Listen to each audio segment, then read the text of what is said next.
Vamos abrir, ainda de pé, 2 Reis, capítulo de número 4. Na verdade, eu quero ler um texto, um único versículo, e depois nós compartilharmos o que Deus quer falar conosco nesta noite, a partir desta palavra do Senhor. Amém?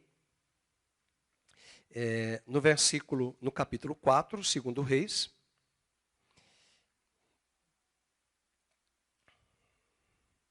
no versículo de número 5. Partiu, pois, dele e fechou a porta sobre si e sobre seus filhos. Estes lhe chegavam as vasilhas e ela as enchia. Cheias as vasilhas, disse ela a um dos filhos: chega-me aqui mais uma vasilha. Mas ele respondeu: não há mais vasilha nenhuma. E o azeite parou.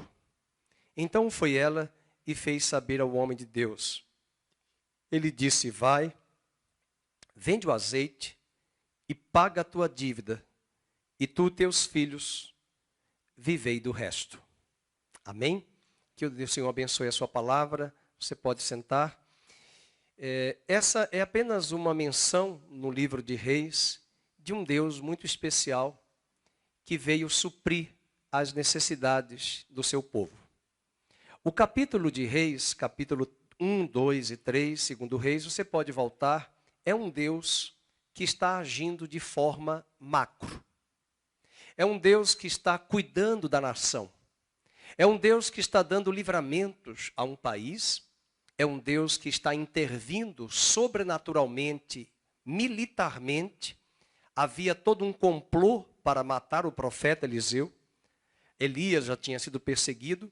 E esses primeiros capítulos de 2 Reis é o arrebatamento de Elias, a transferência do ministério e a unção de Elias para Eliseu, e ao mesmo tempo a grande intervenção de Deus no capítulo 3 sobre o reinado de Jorão. É uma história muito interessante de Deus que estava cuidando ali de Israel, o território norte da terra de Israel, uma vez que o reino já estava dividido. Saindo dessa história, nós vamos migrar para o capítulo 4, que é o texto que nós lemos. Talvez essa história do azeite, da viúva, que já foi multiplicado, você já conhece. Mas eu queria dizer hoje à noite que o Deus macro, o Deus que é soberano, que cuida de nações, que tem muitas resoluções a resolver no planeta Terra e no universo, é um Deus que está trabalhando em seu favor. É um Deus que também cuida das coisas pequenas. É um Deus que vai deixar em stand-by algumas vezes o macro para agir no micro e nas pequenas situações do nosso cotidiano que exigem uma resposta do Criador para conosco. Hoje à noite eu quero que esta palavra venha como uma pílula tranquilizante ao seu coração de um Deus que vai se revelar em 4 manifestações na vida de Eliseu, em situações mais particulares do cotidiano de um homem, de uma mulher e de uma família, demonstrando um Deus que trabalha a favor daqueles que nele esperam. Esse é o desejo de Deus. Isaías 64, 4 diz que Deus trabalha em prol daqueles que nele esperam. A palavra inicial é para o Brasil, lá no capítulo 3. Deus está se preocupando com o micro aqui, hoje conosco, mas também Deus está cuidando do Brasil. Deus está tratando a nação brasileira, Deus está tratando a igreja brasileira, e Eliseu é uma representação do povo de Deus, e Israel é uma representação como nação física do nosso país, Brasil, de um Deus que trabalha também de forma macro em prol do nosso país. Mas hoje à noite nós temos um Deus que também age em situações mais particulares e pequenas. Vamos ler essas 4 histórias. Na verdade, eu não as lerei, porque se tornará cansativo, mas você pode lê-las em casa. Mas eu vou pensar algumas passagens que você pode se identificar com algumas delas, ou quem sabe, com todas estas 4 histórias de um Deus que vai lá no micro, agindo no nosso cotidiano. a história dessa mulher, viúva de um azeite que naquela época, até hoje, né, irmãos, está caro ir no mercado comprar azeite de oliva, a não ser que seja misturado com óleo de soja, aí fica mais barato. Mas o óleo de azeite de marcas boas, de qualidade, para colocar na salada e nas nossas cozinhas, está caro. Alguns deles vêm de outros países. E o azeite hoje é um dos produtos mais exportados de Portugal, da Itália, do próprio Israel. E são produtos que são caros, são pagos em dólar. E é por isso que encarece para nós aqui no Brasil.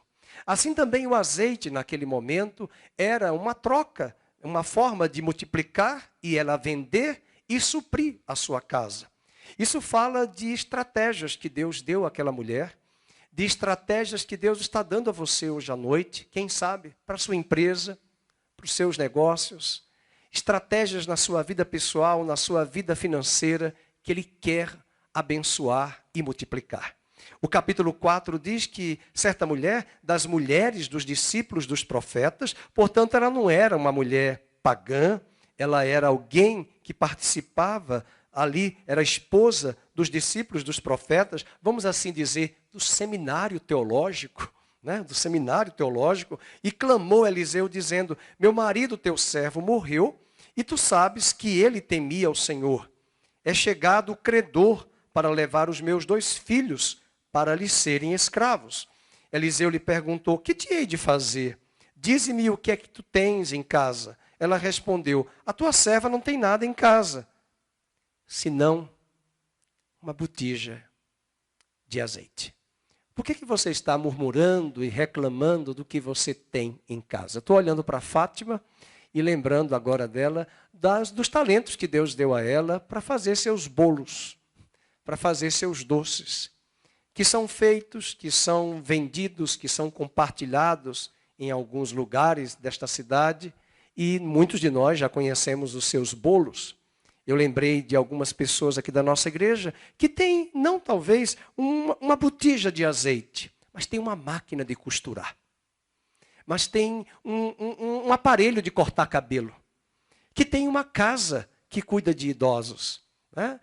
Eu não sei o que é que você tem, mas Deus pode, e Ele quer hoje à noite, sair dessa visão do macro, que nós achamos tão distante de nós, e Ele quer descer hoje à terra, visitar a sua casa, a sua despensa, seu trabalho, sua empresa, e agir de forma micro também, no cotidiano, fazendo milagres e multiplicando o dom e o talento que Ele tem te dado para abençoar o trabalho das suas mãos. Aleluia. Salmo 1 diz para nós que o Senhor abençoa o varão que teme ao Senhor, que não anda segundo o conselho dos ímpios e nem se assenta na mesa dos escarnecedores, mas antes tem o seu prazer na lei do Senhor e medita na sua lei dia e noite, e tudo quanto fizer com a sua mão, ele prosperará. É final de ano, estamos próximos agora, ao último mês de 2022, o azeite da tua botija, Ele quer abençoar e multiplicar. Quem sabe teremos surpresas de portas extraordinárias que Ele vai abrir e está abrindo pela fé. Hoje à noite aqui, um Deus também que opera em detalhes. Em coisas que podem ser pequenas para aqueles que te rodeiam, mas serão de fato notórias e grandiosas para você que sabe o quanto esse deserto e essa luta tem sido grande. O azeite de botija é o que ela tinha, a botija de azeite, corrigindo, é o que ela tinha. Então disse ele: vai, pede emprestadas as vasilhas a todos os teus vizinhos, vasilhas vazias, não poucas. Irmãos, ela deveria ter buscado mais vasilha. Ela deveria ter ido atrás de mais vasilhas, pelo menos da Tupperware. Perguntava a Lúcia se tinha mais vasilha para vender. Hoje em dia tem umas garrafas da Tupperware, não é mais de 500 ml, é de 1 litro. Aí um dia desse eu vi de 2 litros. Eu perguntei para a pessoa: você toma tudo isso de manhã, uns 2 litros? Eu falei: daqui a pouco vai ter de 4. São as vasilhas. E a história que mostra que ela limitou a ação de Deus. Ela limitou a ação divina. E às vezes nós limitamos. Às vezes nós não deixamos Deus gerar em nós essa convicção que não é um salto no escuro, é fruto de um relacionamento com Ele. E é Ele quem vai dar os ditames, é Ele quem vai operar o querer e o efetuar. Eliseu apenas diz, vai atrás de vasilhas. Vai atrás. Versículo 4. E ele ainda afirma no verso 3, não poucas. Vai atrás de muitas vasilhas, mas ela limitou Deus, porque ele perguntou, olha, tem mais azeite, mas está faltando vasilha. Versículo 4, então entra, fecha a porta sobre ti e sobre teus filhos e deita o teu azeite em todas aquelas vasilhas. Sabe o que eu aprendo no verso 4? Que existem milagres que Deus vai fazer de forma micro na nossa vida. Não milagres pequenos, mas são milagres de forma muito reclusa, de forma muito particular e de forma muito íntima. Você e eu vamos valorizar estes milagres, mas muitas vezes os que estão ao nosso lado não valorizam. Muitas vezes as pessoas que até convivem conosco, de forma mais ampla, elas não valorizam e nem consideram que é um milagre, mas você considera. E diz a Bíblia que ela fechou a porta entre ela e seus filhos. Um milagre aconteceu. Deus quer dizer hoje à noite a você, entra no teu quarto, fecha a porta, ora ao teu pai em secreto e ele te recompensará. Aleluia. Versículo 5, e partiu, pois, dele e fechou a porta sobre si e sobre seus filhos, e estes lhe chegavam as vasilhas e ela as enchia. Imaginemos a cena, os filhos trazendo vasilhas de tome vasilha e tome vasilha. Irmãos, é a despensa dela para pagar as contas. Talvez você pode desprezar, para que tanto azeite? Para que tanto azeite? Não tem gente suficiente nesta cidade para comprar todo este azeite. Não dê ouvidos, traz mais vasilhas. E o verso 6, cheias as vasilhas, disse ela a um dos filhos, chega-me aqui mais uma vasilha. Mas ele respondeu, temos que ir na casa da irmã Lúcia. Não tem mais vasilha nenhuma. E o azeite parou. O azeite parou. Deus quer derramar azeite para a igreja também. Nós estamos precisando de um azeite novo, fresco. E aqui eu quero trazer espiritualmente para a igreja. Aonde estão as vasilhas? Aonde estão as vasilhas? Aonde estão os vasos que precisam receber de mais azeite? Nós estamos vivendo uma época muito promissora, igreja. Nós estamos vivendo uma época de muitos acontecimentos. Hoje, quem está acompanhando internet, notícias, muita coisa está acontecendo no reino dos homens, no reino das trevas, no mundo espiritual, no reino de Deus, nas nações, na política, no cenário global. E nós precisamos viver esse tempo com intensidade e buscar ao Senhor. E essas vasilhas, esses vasos não podem limitar a Deus. Nós precisamos nos encher do azeite. Do azeite. Há um azeite, nós estamos limitando também Deus. Deus quer agir, vamos dar espaço para o Senhor. Vamos abrir o nosso coração, vamos chegar à casa do Senhor, adorá-lo com toda a nossa força, vamos interceder, vamos clamar, até que. Nada contra aos irmãos que têm ido às manifestações, nos quartéis, nas portas de vigilância. Mas será que nós temos usado a mesma intensidade, a mesma disciplina, a mesma diligência para as coisas espirituais? Ou nós estamos esperando apenas das Forças Armadas? Precisamos ter essa mesma diligência, essa mesma disciplina, esse mesmo engajamento, esse mesmo empenho. Quando eu falei que nós estamos vivendo uma época distinta, de tantos acontecimentos, nós não podemos se deixar levar e envolver apenas pelas coisas sociais, políticas e humanas desta terra. O nosso reino é do alto, o nosso reino é eterno, o reino de Deus está vindo e é um reino inabalável. Ele não é de 4 anos, ele é para sempre. E Deus quer nos ensinar aonde estão as vasilhas que poderiam estar aqui para receber mais azeite. Por que tanta empolgação pela Copa? Por que tanta empolgação pelos jogos? Irmãos, isso é efêmero, isso é passageiro. Até mesmo os jogadores que nós temos esperança, além de ficarem no cai-cai, se machucam até para nos mostrar e nos ensinar que maldito é o homem que confia no homem. Nossa esperança é o Senhor. Nossa alegria é o Senhor. Nossa esperança é o Senhor. Cuidado com as distrações, cuidado com o efêmero, com o passageiro, cuidado com os entretenimentos que tentam mostrar para nós que dali vai sair a alegria. Não sai, a alegria do Senhor é a nossa força. Esse milagre nos ensina dessa disponibilidade. Aquela mulher e aqueles filhos estavam disponíveis, mas faltou um pouco de fé de buscar mais vasilhas. Eu acho que se fosse o Fernando, eu saía gritando nas ruas com o microfone: quem tem vasilha, vamos pegar todas as vasilhas, todas as panelas, vamos encher de azeite. Vamos encher de azeite, vamos sair, vamos correr, vamos buscar o Deus que quer multiplicar. Versículo 7, vem a provisão. Então foi ela e fez saber ao homem de Deus. Ele disse: vai, vende o azeite, paga a tua dívida, tu e teus filhos, vivei do resto. Eu acredito que Deus está nestes últimos dias do ano de 2022, dando estratégias a você, e Ele vai suprir sobrenaturalmente a tua despensa e prover, e é possível hoje mesmo dos céus acontecer um milagre.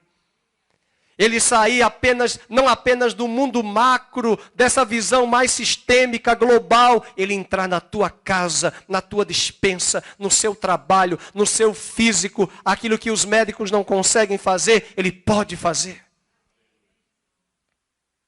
Aquilo que os homens não conseguem efetuar, Ele pode realizar, porque nele opera o querer e o efetuar. Vamos para o segundo milagre. Eliseu era um homem de Deus, frequentava aquela região de Sunem, passou por Sunem, e ali existia uma mulher rica, no verso 8, a qual o constrangeu a comer pão. Todas as vezes que ele passava por lá, ele entrava para comer. Ela disse a seu marido: eu vejo que este homem que passa sempre por nós é um santo homem de Deus. Imagina aquele casal, aquela mulher rica. Tem coisas que homem sabe mais do que mulher. Mulher parece que nasceu já com arquitetura e engenharia. Ela já diz: vamos fazer um quarto aqui, vai ser assim, vai ter tantas janelas, vai ser tudo isso, põe aqui, põe ali. É ela quem dá as coordenadas. Cá entre nós, o homem não fala nada. Talvez só tenha um recurso. Ele tem um recurso e ela vai dizendo, vai dando a estratégia: vamos fazer um quarto, versículo 10, façamos-lhes, pois, em cima um pequeno quarto, obra de pedreiro, e ponhamos-lhe nele uma cama, uma mesa, uma cadeira, um candeeiro, e quando ele vier à nossa casa, retirar-se-á para ali. Sabe o que eu vejo? Um Deus que está intervindo a favor de Eliseu. Eu vejo, e hoje nós temos um casal que acabou de falar comigo por telefone, que foi presenteado por uma viagem da sua própria filha, e eu falei no carro para ele, no Bluetooth, falando no WhatsApp, que até dirigindo a gente tem que interceder e guerrear. E eu disse: aproveite a viagem, é um descanso, é um retiro. Deus está dizendo hoje à noite: faltam pouco mais de um mês para terminar o ano. Eu sou o teu descanso. Eu vou levantar um lugar, o lugar de descanso sou eu sou o teu descanso, mas para alguns, Ele está abrindo uma porta sobrenatural para você também descansar fisicamente. Aquele casal olha e enxerga que Eliseu estava precisando desse lugar. Que Eliseu estava precisando de um lugar para se retirar, para descansar. E os olhos de Deus que perpassam sobre toda a terra também estão olhando para você. E Ele está a afirmar: eu sou o teu descanso. Foi um ano de estresse, foi um ano desgastante, foi um ano de tensão, foi um ano de correria, foi um ano de muitas expectativas, de algumas frustrações, mas Ele está realizando nesse segundo milagre uma demonstração efetiva, nítida e clara de que Ele é o nosso descanso. e que Ele prepara esse quarto, esse spa para você. Vocês perceberam que esse quarto é muito clean? Viram que esse quarto é muito clean? Não tem muito quadro. A Bíblia não diz. Só tem algumas coisas básicas. Vamos ver. Uma cama, que é necessário. Uma mesa, para você fazer suas refeições. Uma cadeira, para você ler a Bíblia. Para você ler a palavra. Ler bons livros. E um candeeiro. O candeeiro fala de iluminação. O Espírito Santo vai te iluminar neste lugar de descanso para trazer estratégias para 2023, para te dirigir, para te guiar. Salmo 32 diz, instruir-te-ei, ensinar-te-ei o caminho em que deves andar e sob a minha vista eu te darei conselho.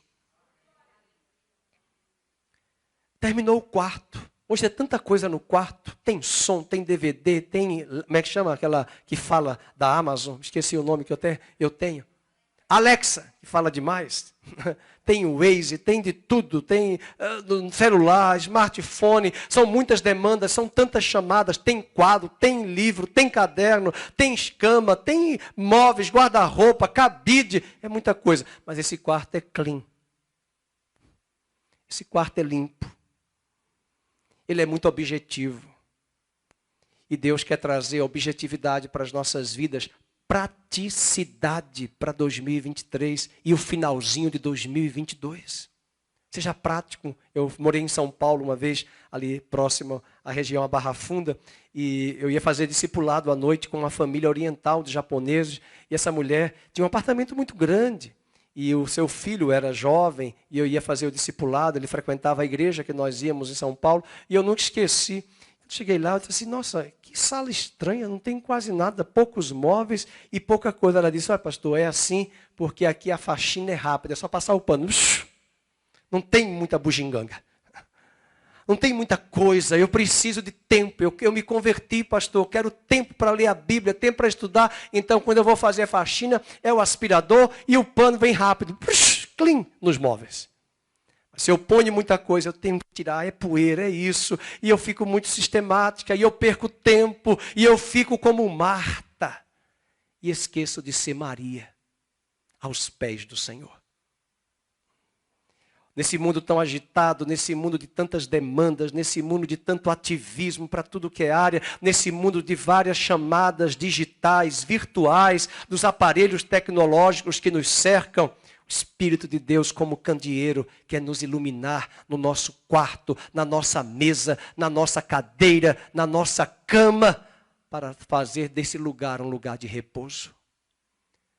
E aqui nós entramos na mesma palavra de Mateus, entra no teu quarto, fecha a tua porta, ora o teu pai em secreto e o teu pai te recompensará nesses 34 dias que nos restam de 2022. Isso é um grande milagre. E um Deus que se preocupa com um profeta, de um casal que se preocupa com um profeta, o profeta se preocupa com o casal. Quando Deus nos leva a cuidar dos outros, Deus levanta outros para cuidar de nós. Quando você se dispõe a cuidar daqueles que Deus mandou você cuidar, Deus levanta outras pessoas para cuidar de você. Eliseu se preocupa demais o casal se preocupa demais com o profeta. E o profeta agora pergunta ao casal, o que vocês estão precisando? Ele percebe que o casal é tão rico, mas falta filhos. E Eliseu ora, e Deus, sobrenaturalmente, um Deus que sai do sistema global, universal, macro, ele vai no micro das nossas casas, para despertar o ovário, o espermatozoide, dar mobilidade ao espermatozoide, para aquele casal ter um filho, trazer alegria. Porque aquele casal cuidou do profeta, o profeta vai cuidar do casal. Veja o capítulo 4, um Deus que também está operando, verso de número 12. Então disse ao seu moço Geazi, chama esta sunamita, chamando a ela, ela se pôs diante do profeta. E este dissera ao seu moço, diz-lhe, eis que tu nos tens tratado com muita abnegação, que se há de fazer por ti? Haverá alguma coisa de que se fale a teu favor ao rei ou ao comandante do exército? Ela respondeu, eu habito no meio do meu povo. Então disse o profeta, que se há de fazer por ela? Geazi respondeu, ora, ela não tem filho, e seu marido é velho. Disse Eliseu, chama. Chamando-a ele, ela se pôs à porta.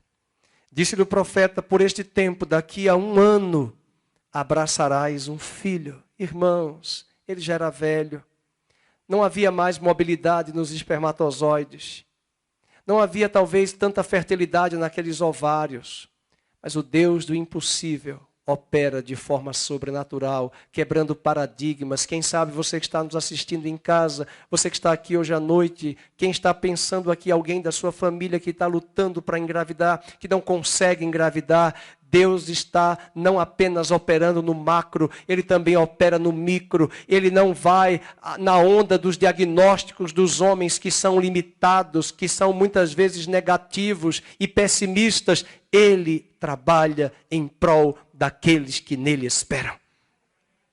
E ele traz a profecia de forma precisa. Daqui a 1 ano abraçarás um filho. E ela diz, não meu senhor, não meu senhor, homem de Deus, não mintas a tua serva. E concebeu a mulher, aleluia, e deu à luz um filho no tempo determinado. E quando fez 1 ano, segundo Eliseu lhe dissera. Mas ao mesmo tempo que esse menino chegou, que essa criança chegou, esse menino cresceu e nós também enfrentamos às vezes tragédias. Enfrentamos perdas. Um Deus que opera no macro é também um Deus que opera no micro. É um Deus que opera na tristeza e na alegria. O versículo 2:8 diz que o menino cresceu, saiu certo dia a ter com seu pai, que estava com os segadores na colheita, e disse a seu pai, a minha cabeça, ai! Então o pai disse ao seu moço, leva a sua mãe, uma dor de cabeça. Quantas pessoas esse ano foram acometidas de um AVC, de um infarto repentino? Quantas coisas estranhas estão acontecendo, de mortes? Essa semana mesmo, a irmã Catarina, que está aqui conosco, perdeu sua irmã. Nesse mesmo ano, ela perdeu sua mãe. Nesse mesmo ano, ela perdeu seu irmão. Que luto! Mãe, irmão, irmã. Em 1 ano, há tempo de chorar. Há tempo de se alegrar. Quantos artistas morreram? Erasmo Carlos acabou de falecer com 81 anos. Gal Costa. E tanta gente conhecida e desconhecida partindo desta terra. A morte também chega aos lares dos crentes, das pessoas mais fervorosas e cheias do Espírito de Deus. Aquele menino que foi dado por Deus acabara de morrer. Mas nesse caso específico, porque Deus tinha propósito, e quando Ele tem propósito, Ele tem poder para ressuscitar. Esse menino vai ressuscitar. E diz o texto, no verso número 20, que ele o tomou, levou a sua mãe, sobre cujos joelhos ficou sentado até o meio-dia, e morreu. E subiu ela e o deitou sobre a cama do homem de Deus, e fechou a porta e saiu. E chamou a seu marido e lhe disse, manda-me um dos moços e uma das jumentas para que eu corra ao homem de Deus e volte. Eu falei para vocês que essa mulher é ela quem manda em casa. Ela que dá ordem para o marido, ela que dá a planta para o arquiteto, ela que dá comando para o pedreiro, ela que faz tudo. Ela chama o marido e o marido recebe as ordens dela e ele vai preparar ali, a chamar o profeta. E ela já colocou o filho morto, o cadáver, na cama. Ela não está aguardando o caixão. Ela já está exercendo a fé para a ressurreição do menino. Sabe o que eu vejo? Ela tem alguns questionamentos.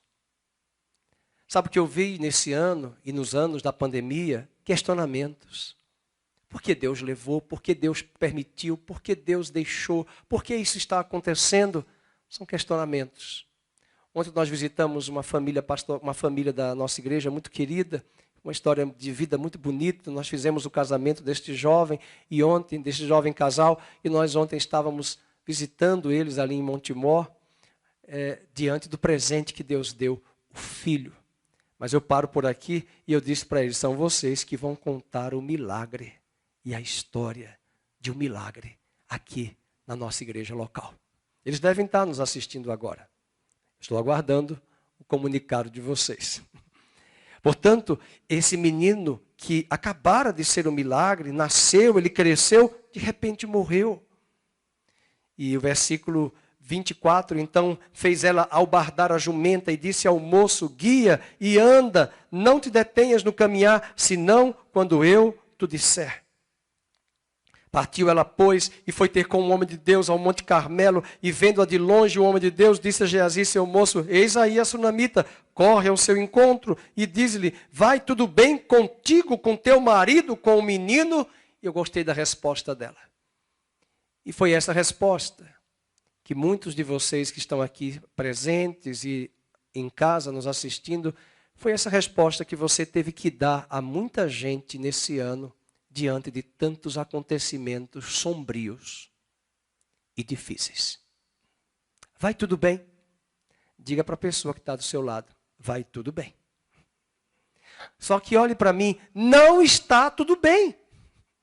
Mas vai tudo bem? Vai tudo bem, porque com Cristo no barco tudo vai bem. Eu dizia para uma das ovelhas lá em Montemor, quando eu pastoreava na igreja do Nazareno, eu dizia, ela aprendeu isso comigo, disse, pastor, não está tudo bem. Eu digo, não, mas a irmã está tudo bem. Quando alguém perguntar, mas pastor, eu estou mentindo porque não está bem. Não, a irmã responde de outra forma. Será que a irmã não quer dizer, vai tudo bem? A irmã responde assim, firme nas promessas de Jesus. Vai tudo bem? Ela disse para mim, eu não vou dizer vai tudo bem. Eu digo, a irmã responde, firme nas promessas de Jesus. E é um hino cristão. Firme nas promessas do meu Salvador. Nós cantamos este hino. Então, não vai tudo bem às vezes, mas eu estou firme nas promessas. Eu sei que o meu Redentor vive e ainda que eu morra, Ele pode me ressuscitar e eu o verei naquele dia. Eu sei que o meu Redentor vive. Essa história também nos mostra que 2022 para nós foi um ano de muitas perguntas, de muitos questionamentos. Alguns até dizem, tantos anos na igreja, pastor, tanto tempo de fidelidade a Deus, de caminhada. Por que esta enfermidade? Por que estas dores? Por que estes espinhos na carne? E eu dizia para o casal lá de Montemor, eu nunca vi na Bíblia Deus dizendo para Jó, porque Deus permitiu Jó passar tudo aquilo. Se alguém encontrar a resposta, o pastor Felipe não tem a resposta. Nenhum pastor tem a resposta. O livro de Jó não tem a resposta, porque Deus permitiu Jó passar por tudo aquilo, ele perder em um dia os filhos, os servos, os bens e ainda receber uma doença maligna na sua pele, um câncer de pele, um melanoma. E eu dizia para o casal, leia o livro de Jó. Deus está em silêncio. Do capítulo 1 até o capítulo 37. No 38, Deus começa a falar. Interessante, você vai perguntar, e quem foi que falou entre o capítulo 2 e o 37? Eu vou te dizer. 3 amigos de Jó que não deveriam falar. Falaram muita bobagem, falaram muito asneira, deram muito pitaco. Sabe aqueles crentes que ficam, você está passando por isso por causa de pecado. Você está passando por isso porque você não fez quebra de maldição. Você está passando por isso porque você não está fazendo aquilo, não está fazendo aquilo outro. Para de falar. Você não sabe. Você não tem a visão macro. E o que é mais lindo é que quando Deus se apresenta a Jó, depois que os amigos falaram, depois que ele falou, porque o livro de Jó é isso, a partir do capítulo 3. Jó fala, o amigo fala. Ele faz. Jó responde a réplica, vem Bildade. Aí Jó responde a réplica. Aí vem o outro amigo. E vai assim, até chegar no 38. E Deus não está falando, Deus está em silêncio. E quando Deus começa a falar, irmãos, eu acho que melhora e piora. Porque Deus não toca no micro dos problemas de Jó. Ele vai para o macro. Ele pergunta, aonde tu estava, Jó, quando eu criei o mar e disse às ondas para virem até aqui? Aonde tu estavas, Jó, quando eu criei as estrelas e elas cantavam para mim? Aonde tu estavas quando eu criei as constelações? Acho que Jó disse assim, Senhor, eu estou falando de mim. Quero saber de estrela, de constelação, de mar. Mas o final do livro de Jó é que ele diz, eu sei que tudo podes e nenhum dos teus planos pode ser frustrado. Eu te conhecia de ouvir falar, mas agora os meus olhos te veem. Um Deus que está agindo no macro é um Deus também que age no micro. Que permitiu certas circunstâncias, um câncer na vida de Jó. A perda dos filhos.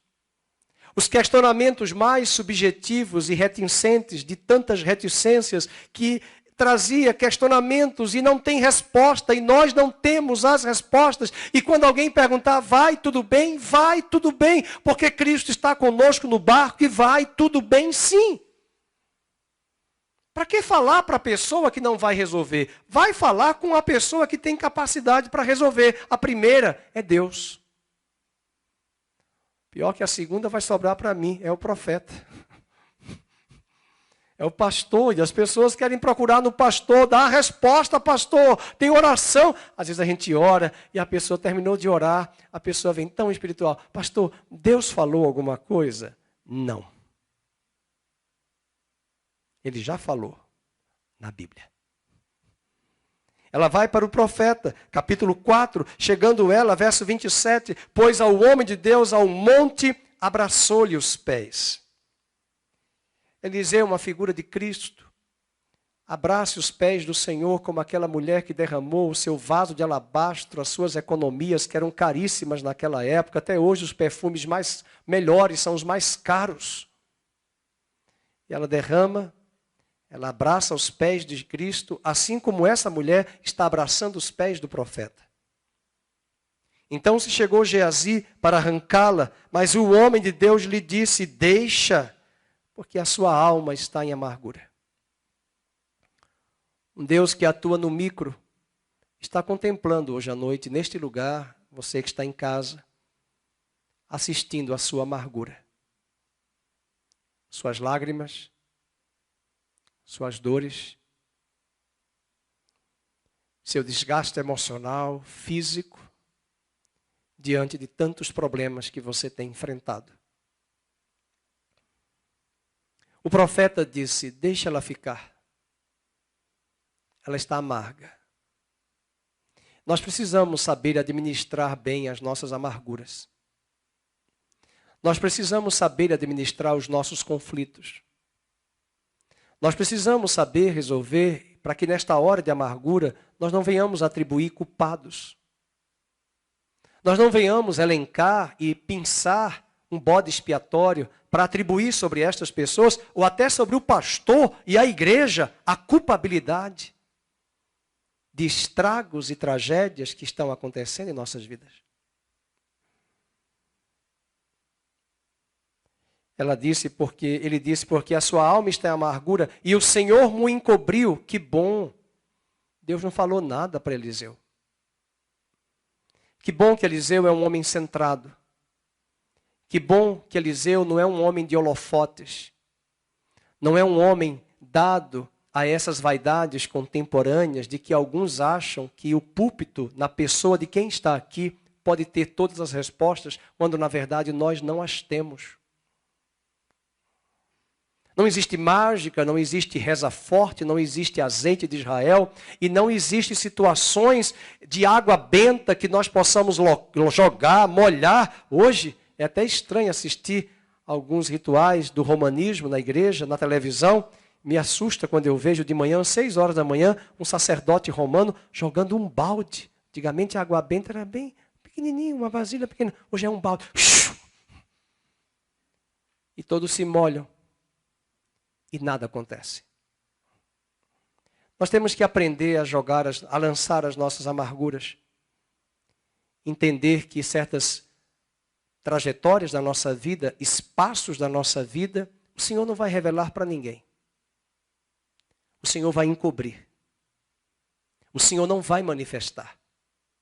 E não precisa manifestar. E o profeta está afirmando: o Senhor me encobriu e não me manifestou. Guarde para si. Entre no seu quarto. Deixe Deus tratar essas amarguras e lance suas amarguras aos pés de Cristo.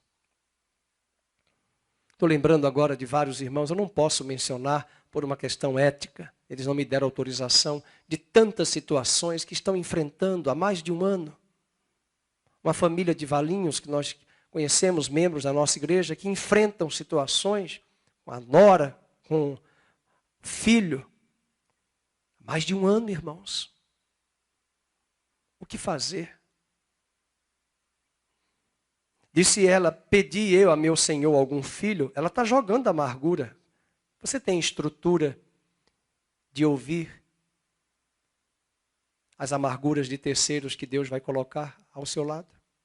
Ou você vai chutar o balde? Ou você vai dar uma de amigo de Jó e já dar respostas prontas que Deus não disse? O que eu aprendo nesse texto é que Eliseu deixa ela falar. E tem coisas que nós temos que deixar as pessoas falarem. Pelo menos ouça. Pelo menos deixe a fita rolar.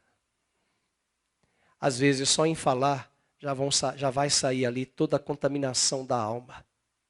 Interessante, né? Que hoje você paga uns R$700, 500 a um psicólogo, terapeuta. E aí o paciente só falou. O psicólogo não falou nada. E quando saiu, foi boa a consulta, foi ótimo, eu senti tão bem. Mas ele falou: não, sou eu. Nossa, você precisava apenas ser ouvido. Jogar as amarguras.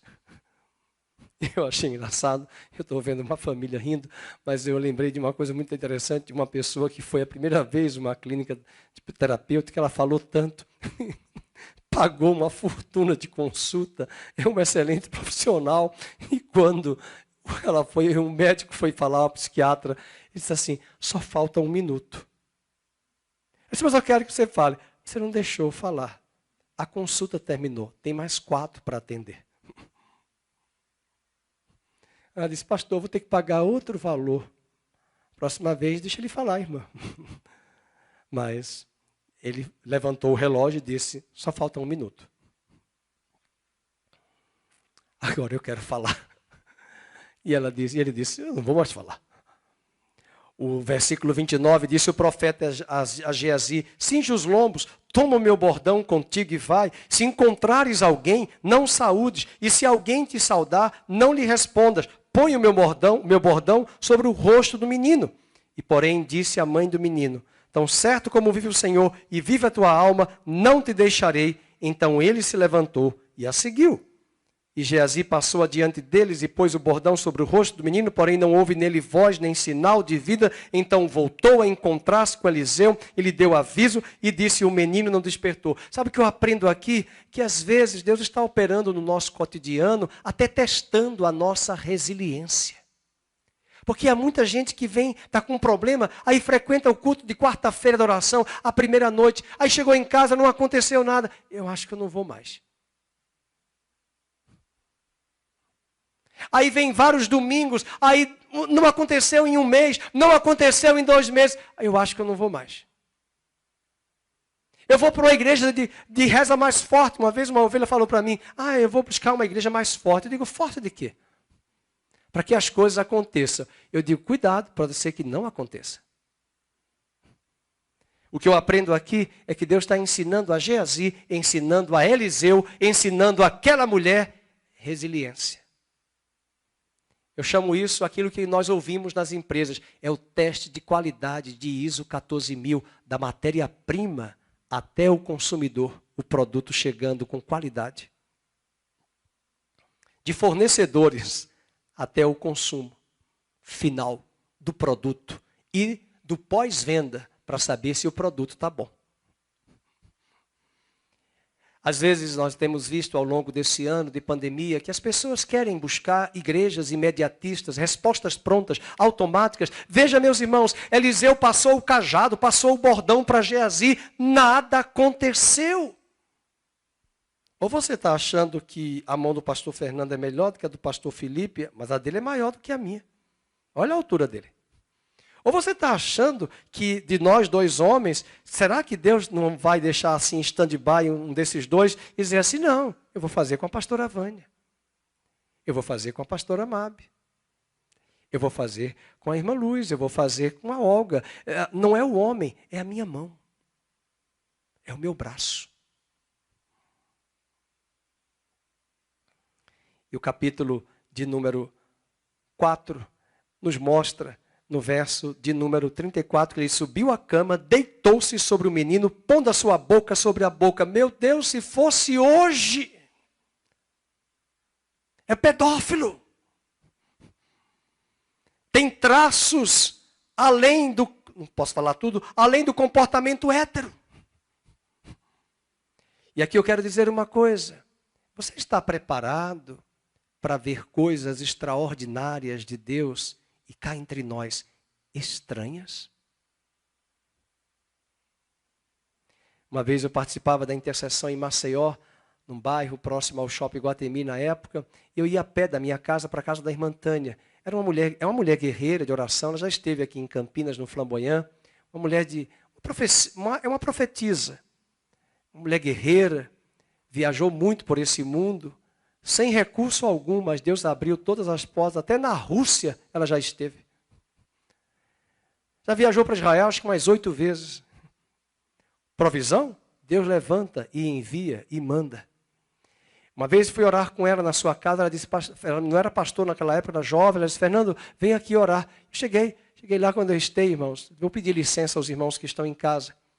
Ela já tinha uma criança, uma mulher deitada na mesa da sala de estar da casa dela. A mulher deitada, eu falei, o que é isso?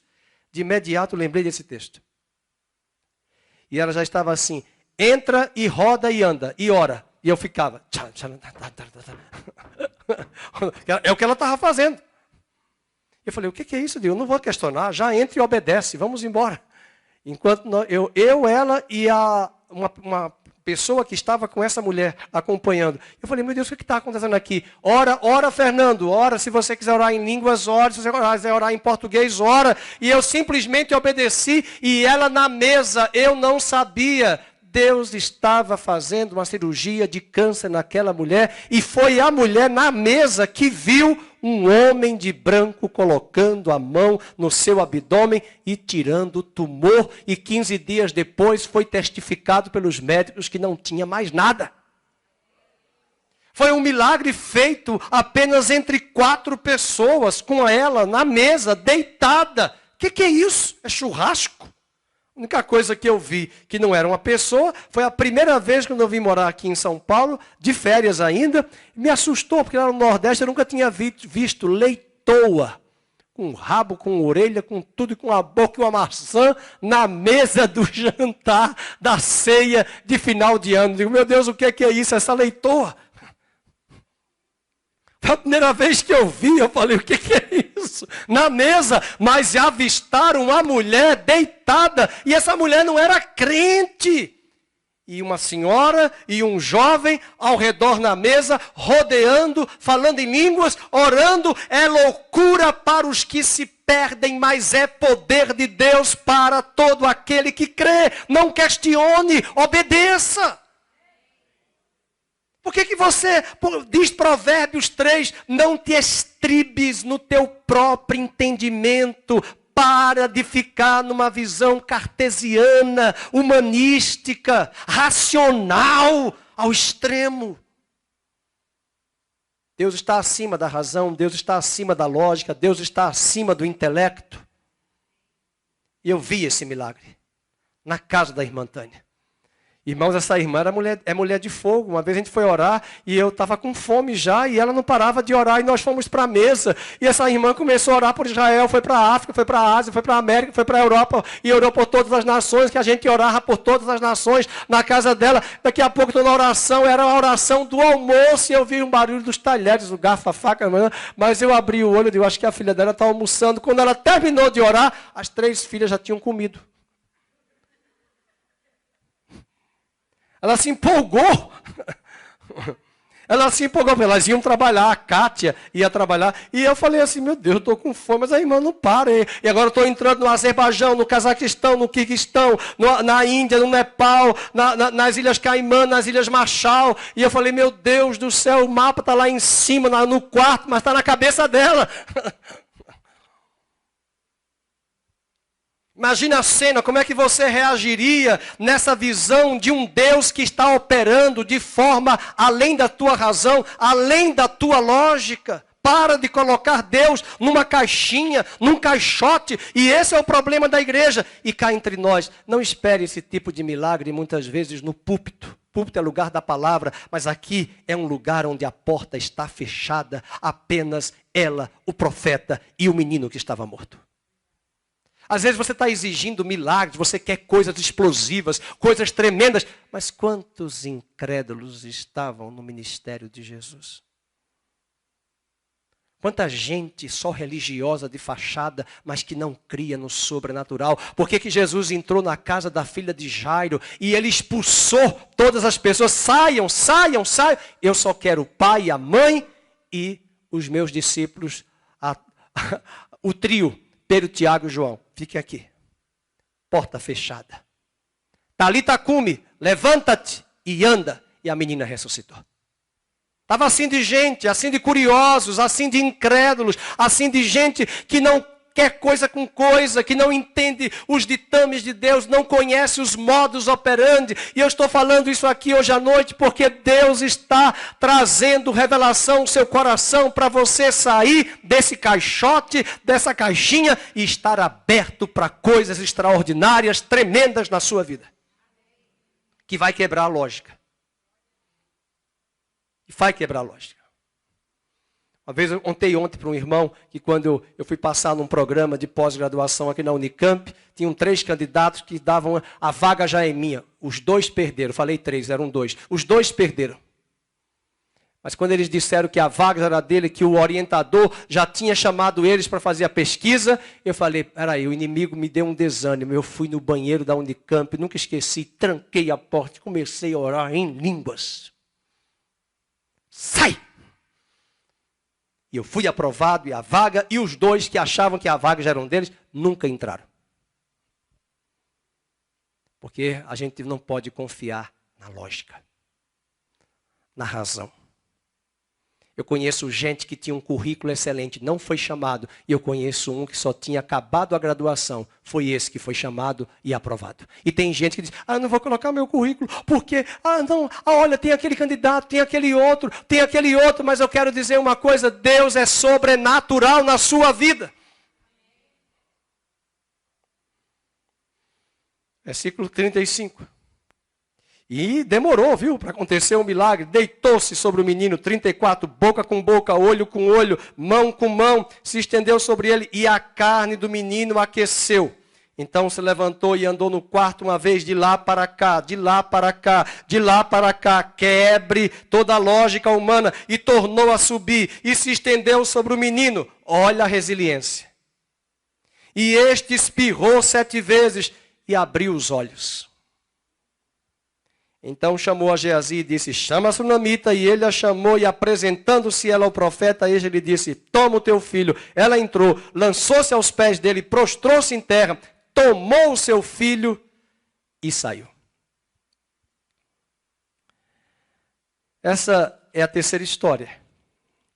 Vamos para a quarta história. Na verdade, há 2 em uma, que foi essa do menino que nasce, desse momento que o profeta está ali cuidando, o casal cuidando do profeta, o profeta cuidando do casal, do menino, nós podemos colocar como uma única história. A terceira, ou a quarta história, se assim você quiser considerar, porque nós estamos mudando de casa, mudando de espaço físico, porque a segunda, aconteceram 2 milagres numa única casa, num único lar. Vamos para a terceira. Esse é muito interessante. É o quadro da velha frase célebre dita, a morte na panela. Voltou Eliseu para Gilgal, e havia fome naquela terra. E estando os discípulos dos profetas assentados diante dele, disse ao seu moço: põe a panela grande ao lume e faze um cozinhado para os discípulos dos profetas. Havia fome. Há uma fome de Deus nas pessoas lá fora. Essa fome de copa, essa fome de holofotes, de shows, de eventos, de badalações, de baladas, é uma fome de Deus. O homem recebe as ofertas do inferno trazendo ídolos. E esses ídolos, eles querem mostrar para nós que eles vão nos preencher. E diz o texto que eles tinham tanta fome, e quando a gente está com fome, a gente é capaz de comer essa mesma irmã que eu acabei de citar. Eu acho que eu posso contar, porque ela é nossa amiga. Ela disse: eu estava com tanta fome, pastor, um dia de oração, de jejum, que eu fui na geladeira e ela comeu um creme de abacate, só que o creme de abacate estava com produto químico para o cabelo que a filha ia usar. Mas a fome foi tão grande que ela foi abrindo a geladeira, e o abacate já estava batido. Ela achava: minha filha foi tão boazinha que já preparou. Era não, irmãos, era um creme para o cabelo. Não esqueci esse testemunho. Às vezes nós estamos desesperados, nós estamos com fome, e diante dessa fome a gente engole qualquer coisa, a gente come qualquer coisa, a gente engole porcarias que vêm de púlpito. A gente engole teologia errada, teologia liberal, relativismo. Um dia desse eu vi um padre bem formado no Vaticano, em Roma, com mestrado, com doutorado, dizendo para os alunos que o mar vermelho não se abriu, foi a maré que era baixa. Nossa, então o milagre foi melhor. Porque depois, quando o milagre, a maré encheu, e a maré não enche da noite para o dia, a não ser, não enche rapidamente, ela vai aos poucos. Eu sei o que é maré, eu cresci em praia. Então o milagre foi maior, porque os cavalos de Faraó e os carros e os seus homens foram mortos. Na maré baixa, porque a maré vai subindo aos poucos. Então eu disse para o padre: foi melhor ainda o milagre. Ele olhou assim: isso aí é um louco. Como quem disse, é crente. Pois é. Sai de Roma, sai de Babilônia e volta para Jerusalém. E diz o capítulo de número 4, que eles pegaram com tanta fome, pegaram na panela, acompanha o verso 38, e colocaram um cozinhado, e fizeram ali, põe a panela grande ao lume, fazem um cozinhado para os discípulos dos profetas. Então saiu um ao campo a apanhar ervas. Quem sabe, como é que chama aquela erva, pastor Amabe, que tem lá, ora por nós, né? Como é que é? Oráculo? Orar pro nobres. Nobres, é isso? Pronto, eu penso logo em oráculo. A primeira Bíblia que eu li era uma Bíblia católica, oráculo do Senhor. Palavra do Senhor. Então, quando pegam as ervas, eles pegaram que? Colossíntidas, que era uma espécie venenosa. E jogaram na panela. Sabe por quê? Porque eles estavam ávidos, eles estavam com fome. E quando a gente está com muita fome e não deixa a razão pensar, a gente está arriscado a comer abacate com produto químico. A gente está arriscado a comer o primeiro que aparecer na nossa frente. E tem muita gente indo para vários lugares, comendo qualquer coisa, se expondo a qualquer pregação, sem crivo. E o verso 38 diz: faz o cozinhado para os discípulos, saiu a um campo a apanhar ervas e achou uma trepadeira silvestre, e colhendo dela, encheu a sua capa de colossíntidas, e voltou e cortou-as em pedaços, ainda fez lá. Talvez alguém disse: é proteína, pondo-os na panela, visto que não as conheciam. Vejam, a Bíblia faz questão de dizer, eles não as conheciam. Um Deus que sai do macro, mas que opera no micro. Ele está contemplando pessoas sinceras, autênticas, verdadeiras de coração, mas ingênuas na mente, limitadas nas escrituras.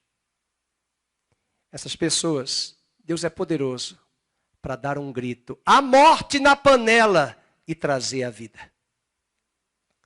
E expulsar a morte. Há um grande grito, um livro de Francis Schaeffer, que eu li há muitos anos, sobre essa passagem da morte na panela. Ele falava do perigo do século XX, e nós já estamos vendo isso, e do século XXI, essa secularização que nos acompanha desde o século XVIII. De uma igreja que se deixou moldar pelos ditames do mundo, e ao invés de se deixar levar pela palavra de Deus como bússola e lâmpada para a sua vida, ela tomou os ditames deste mundo, o pensamento grego ocidental, a razão e a lógica cartesiana da idade moderna para direcionar a sua mente. E é por isso que nós estamos vendo pastores que eram bênçãos lá atrás e agora estão pregando doutrinas contrárias às Escrituras. Alguns já chegaram até a afirmar que a Bíblia tem que ser atualizada. A morte na panela. Há muito engano. E o antídoto para o engano, nós vamos ver agora, versículo 40. E depois deram de comer aos homens, e enquanto comiam do cozinhado, exclamaram, morte na panela, ó homem de Deus! E não puderam comer. Porém ele disse, quer matar a morte do engano, do engodo, da apostasia? Só tem um remédio, traga a farinha. Com a farinha faz o pão.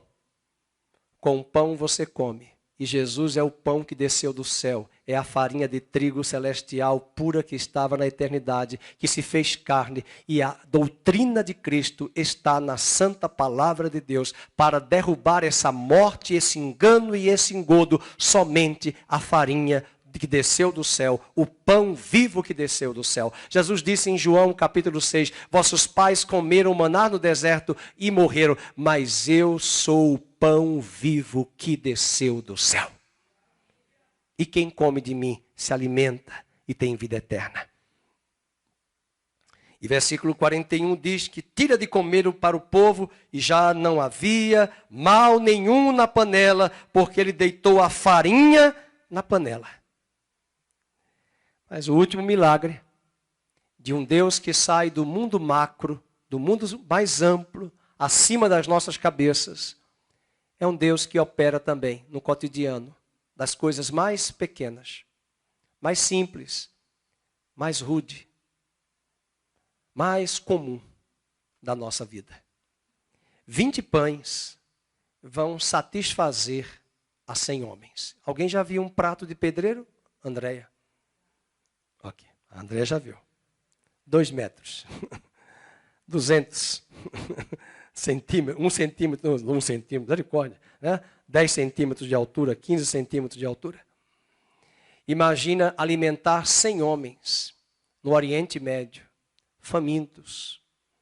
E a Bíblia diz que apenas 20 pães foram suficientes para alimentar aqueles 100 homens.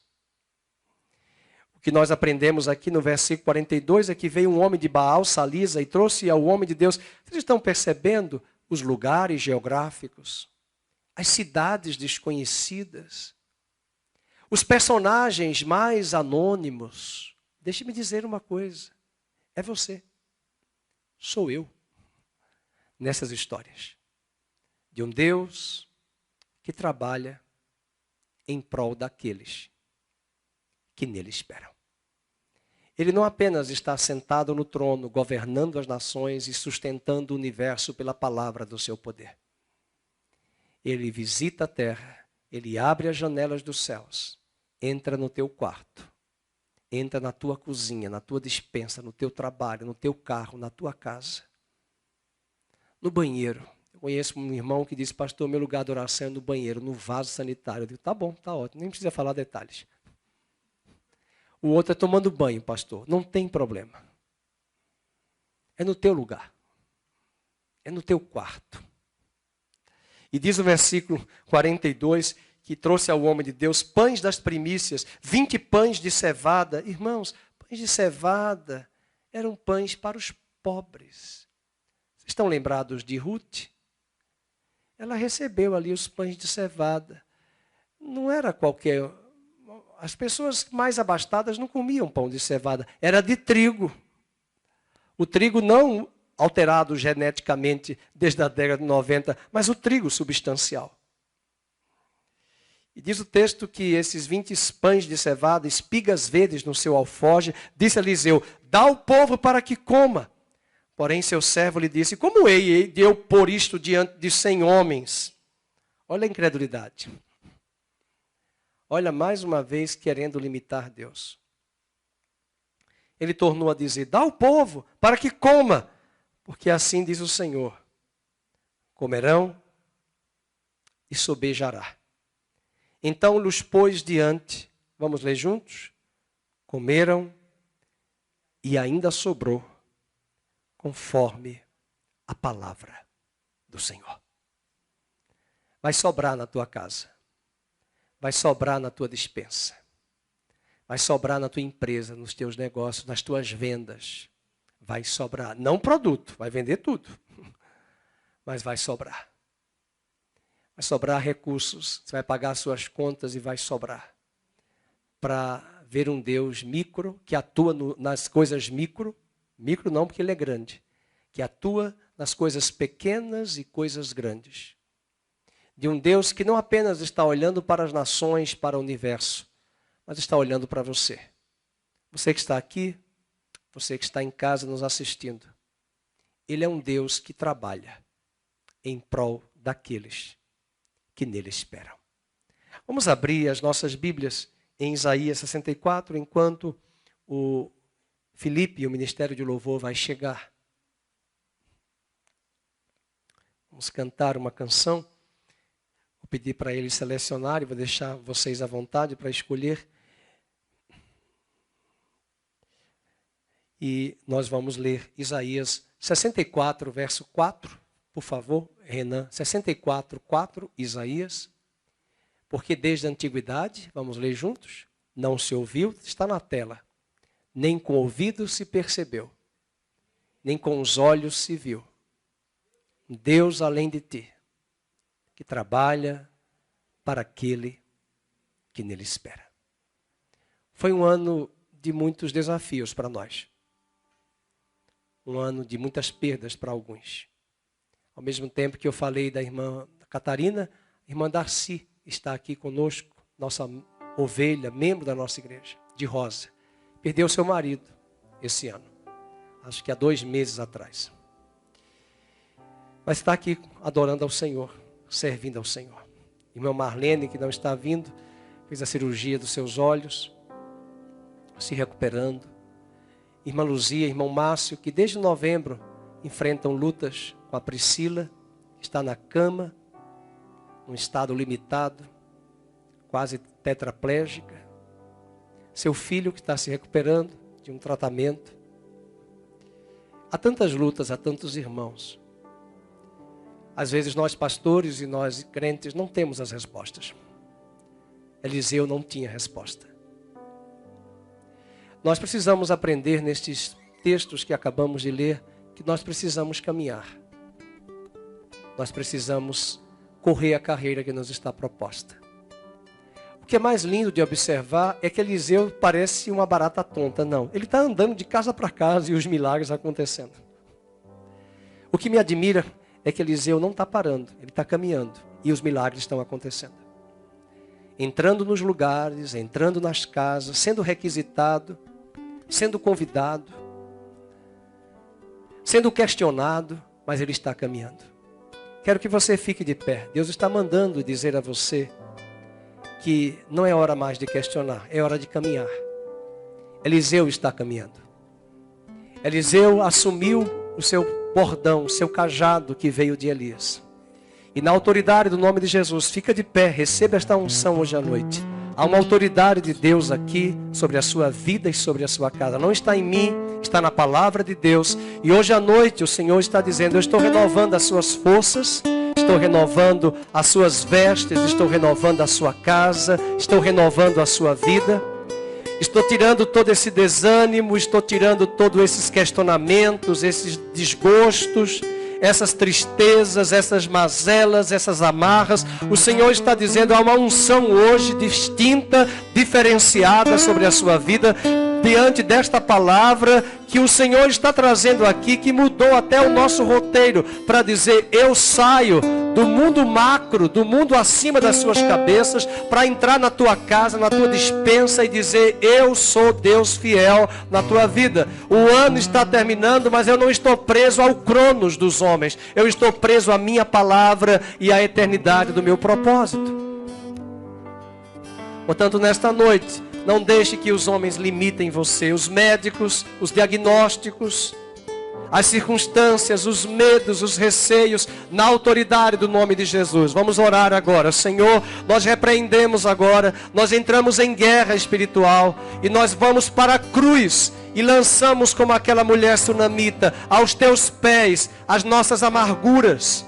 Nós lançamos aos teus pés as nossas revoltas, os nossos questionamentos, os nossos pontos de interrogações.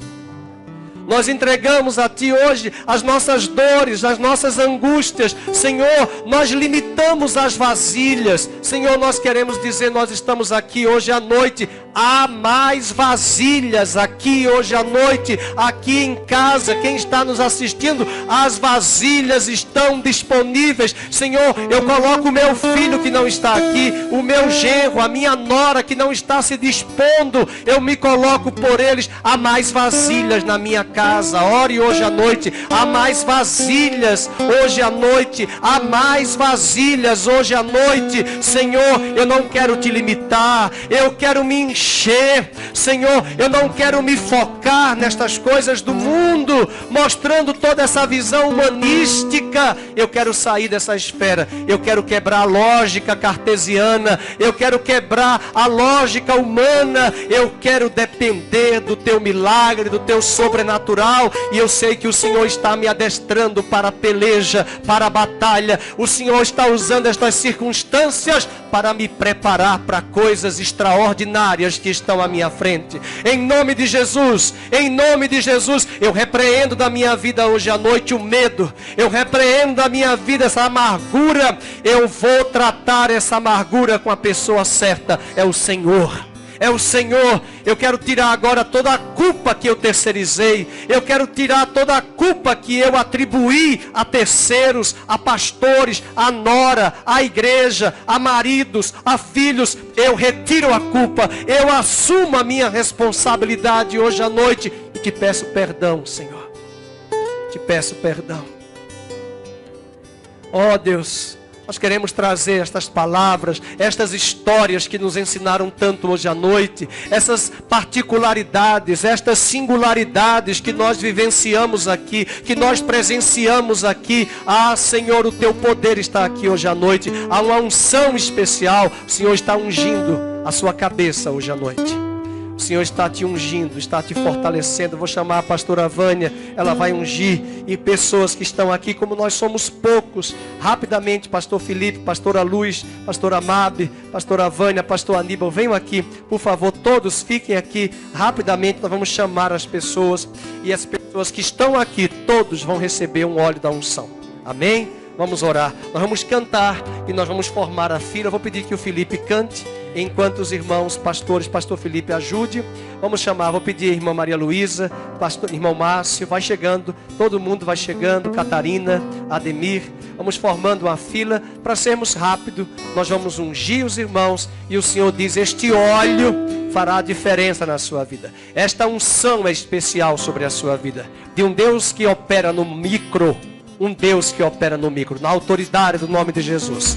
Que este óleo agora, Senhor, seja apenas uma simbologia de coisas tremendas que o Senhor fará nesta família.